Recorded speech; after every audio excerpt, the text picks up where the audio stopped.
In reality, I did have a boyfriend, but I kept this a secret to avoid provoking Tom's scorn. Tom's sarcasm used to sting, but those days were long behind me. I now took great pride in my work as a nursery teacher, finding immense joy in interacting with children and watching them grow. Tom's words no longer fazed me. My mother, who revered Tom for his prestigious university degree, constantly boasted about him to relatives and neighbors.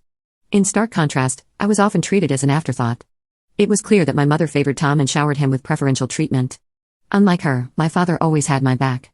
Whenever my mother gave snacks exclusively to Tom, my father would secretly share the same treats with me. He proudly expressed his admiration for my choice to become a nursery teacher, and I deeply cherished his supportive gestures and words.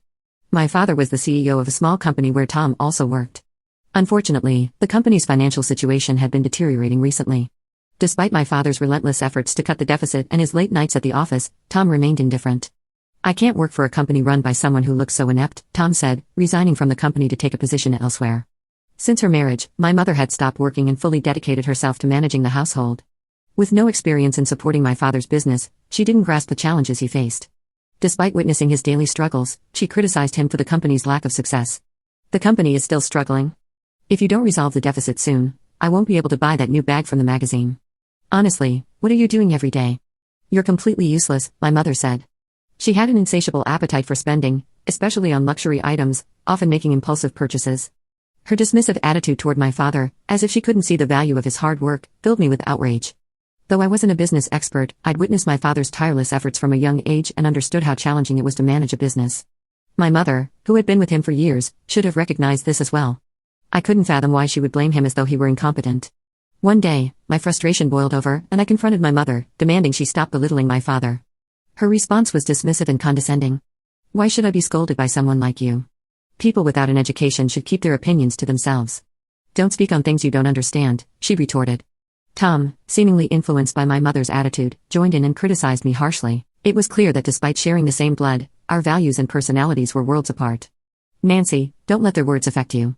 Education doesn't define your worth. Take pride in your role as a nursery teacher. That's what truly matters," my father said. His words of encouragement warmed my heart and bolstered my resolve. Even though part of me wanted to stand up to Tom and felt overshadowed by him, my father's support made me feel fearless. As long as he was by my side, I knew I could face anything. An unexpected event shattered my world. I was horrified to learn that my father had collapsed at work. The company staff who reached out to me said he was rushed to the hospital in critical condition. Without hesitation, I dashed to the hospital, only to find that my mother and brother were nowhere to be seen. "I'm too busy to leave. You'll have to handle Dad's care," my mother said. I was stunned by her response. How could she claim to be too busy when my father's life was at stake? As a housewife, surely she had more flexibility than I did. What could possibly be more important than being there for my father? In disbelief, I took care of the hospital formalities and listened to the doctor's grim news. My father had acute heart failure and only had a few days left. I visited him as often as I could, hoping to see his smile once more. A few days after his collapse, as if sensing my presence, he breathed lightly and regained consciousness while I held his hand. "I'm so relieved to see you. Do you recognize me? Can you hear my voice?" I pleaded desperately. But he looked at me with a distant, vacant stare before quietly closing his eyes, never to open them again. Until my father passed away, neither my mother nor Tom made any effort to visit him. They only appeared just before the funeral, clearly reluctant to oversee the arrangements. During our conversation there, it became apparent that my father's company had gone bankrupt, leaving behind a $2 million debt. "Inheritance comes with debts," my mother said, her tone dripping with disdain. As the funeral proceeded, both she and Tom began to blame my father for the situation.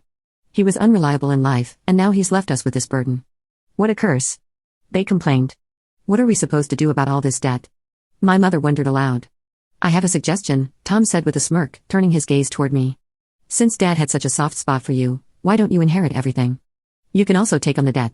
It's only fair to repay the love you received from him," my mother added, her voice carrying a sense of cold expectation.